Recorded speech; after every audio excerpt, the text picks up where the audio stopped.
Samhain is a great time to hold a dumb supper. The veil is thin and we are ready to communicate with the dead. And before you look at me all bug eyed, dumb refers to silent, not a lack of intelligence. A dumb supper is held in solemn silence so that we may be open to the voices of our ancestors. This is my setup for my dumb supper. You can have a dumb supper as an individual, a family, or host a party with friends. You will need to set some expectations so your guests understand what is going on. Some people prefer to use black plates, but I use what I have. And these plates belong to my late mother, so that is a connection to her. I also will turn off the lights and just use candles. For the dumb supper, you create a place setting specifically for your ancestors. You may choose to put pictures or tokens that represent them. I choose to not do this because I want to be open to any of my ancestors that may come. Sometimes you are surprised at whom you may meet.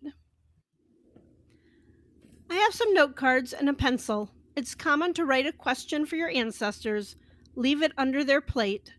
When supper is over, burn the pieces of paper in a metal dish. I also have my tarot cards in case I feel the need to do a reading and ask questions that way. Before I start, I will smudge the dining area and kitchen. You could also cast a circle around your dining room table.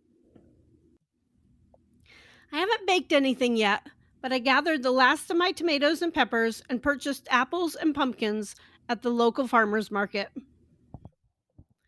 A wonderful toast for this ceremony. We raise this cup in memory of our ancestors. We remember all of you. You are dead but not forgotten. You live with us for all time. We honor you and thank you. Many pagans and witches traditionally do this during Samhain.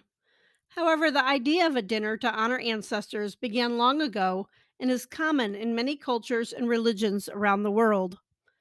Open your heart and mind and be respectful of whoever chooses to join you. You can also plan your supper outside.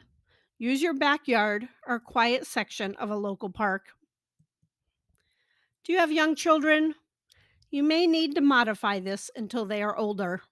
Start by setting a place for an ancestor at the table. Then tell them stories and start building those connections.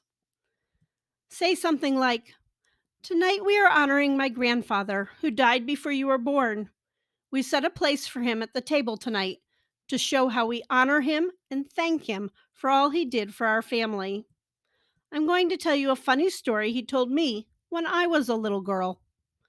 That builds traditions and connections with your family history and teaches your children to honor and respect their ancestors. Thank you for joining me. I'm wishing you a wonderful Samhain weekend. Let me know how your dumb supper goes and help a girl out. Hit the subscribe button and have a witchy day.